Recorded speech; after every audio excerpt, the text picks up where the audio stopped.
Healthy series day 5 healthy pancakes for kids எப்படி பண்ணலான்னு பார்க்கலாங்களா? No maida, no junk, only healthy ingredients தான். அதுக்கு என்னென்ன இன்க்ரீடியன்ட்ஸ் ஆட் பண்ணியிருக்கேன்னு பார்க்கலாம்.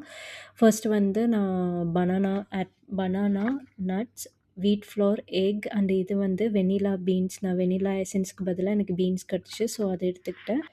இப்போ ஒரு மிக்ஸி ஜாரில் ஃபர்ஸ்ட்டு நான் பனானா ஆட் பண்ணிக்கிறேன். அதுக்கப்புறம் நட்ஸ் எல்லாத்தையும் நான் ஆட் பண்ணியிருக்கேன்னா, நான் ஆல்மண்ட், கேஷ்யூ, வால்நட், அதுக்கப்புறம் டேட்ஸ் அண்டு பிளாக் கிரேப்ஸ் வந்து நான் இதை ரெண்டையும் ஊற வச்சு நான் ஆட் பண்ணியிருக்கேன்.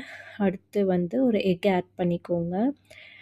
எக் ஆட் பண்ணிவிட்டு நெக்ஸ்ட்டு வந்து உங்கள்கிட்ட மில்க் இருக்குது அப்படின்னா மில்க் ஆட் பண்ணிக்கலாம். அப்போவே சாப்பிட்றாங்க அப்படின்னா மில்க் ஆட் பண்ணிக்கலாம். நான் வந்து வெளியில் எடுத்துகிட்டு போகிறதுனால நான் மில்க் ஆட் பண்ணலை. ஸோ ஆல்ரெடி டேட்ஸும் கிரேப்ஸ் ஆட் பண்ணியிருக்கிறதுனால சுகர் வந்து கம்மியாக நான் ஆட் பண்ணியிருக்கேன். அடுத்து வந்து நான் வீட் ஃப்ளோர், இது வந்து வீட் ஃப்ளோர் நான் 1 கப் எடுத்திருக்கேன்.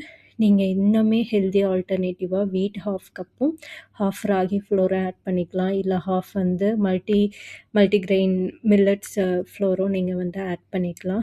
ஆட் பண்ணிவிட்டு நான் பால் ஊற்றாததுனால கொஞ்சம் தண்ணி ஊற்றி நான் வந்து நல்லா ஃபைன் ஸ்மூத் பேட்டராக நான் வந்து அரைச்சி எடுத்திருக்கேன். நீங்கள் பாலில் ஊற்றுறீங்க அப்படின்னா நம்ம தண்ணி ஆட் பண்ண தேவையில்ல.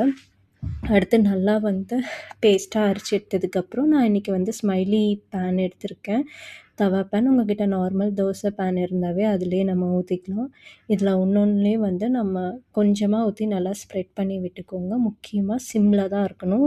மீடியமோ ஹைலேயோ வச்சுட்டா டக்குன்னு வந்து கருகிடும், ஆனால் உள்ளே வேகாது. ஸோ இது ஃபுல்லாக எல்லாத்தையுமே நம்ம சிம்லையே வச்சு வந்து ஊற்றி எடுக்கணும். ஸோ நான் இதுக்கு வந்து கீ ஆட் பண்ணுறேன். சின்ஸ் இது வந்து நம்ம கிட்ஸுக்கு கொடுக்கறதுனால கீ வந்து குட் ஃபேட், அதுவும் இல்லாமல் கிட்ஸ்க்கு வந்து அந்த டேஸ்ட்டும் பிடிக்கும். அதனால நான் கீ ஆட் பண்ணியிருக்கேன். க்ளோஸ் பண்ணி வச்சிடணும். க்ளோஸ் பண்ணி வச்சுட்டு ஒரு 2-3 மினிட்ஸ் கழித்து நம்ம எடுத்து ஃப்ளிப் பண்ணி விட்டுறணும்.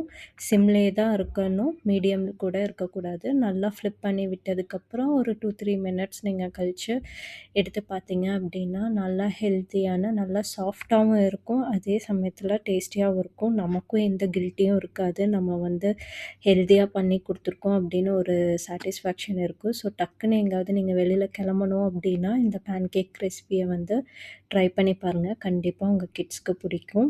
ஸோ இது நமக்கு தகுந்த மாதிரி நம்ம ஹெல்த்தியாக வந்து ஆல்ட்ரு பண்ணிக்கலாம். உங்களுக்கு தேவையான நட்ஸ் கூட நீங்கள் ஆட் பண்ணிக்கலாம். ஸோ நல்லா வேணால் பாருங்கள் எவ்வளோ சாஃப்டாக வந்திருக்கு அப்படின்னு, நல்லா உள்ளேயெல்லாம் எப்படி வந்து உங்களுக்கு குக் ஆகிருக்கு அப்படின்னு ட்ரை பண்ணி பாருங்கள். நிஜமாக உங்கள் கிட்ஸ்க்கு பிடிக்கும்னு நினைக்கிறேன். இன்னொரு ஹெல்தி வீடியோவில் பார்க்குறேன். பாய் பாய், டேக் கேர்.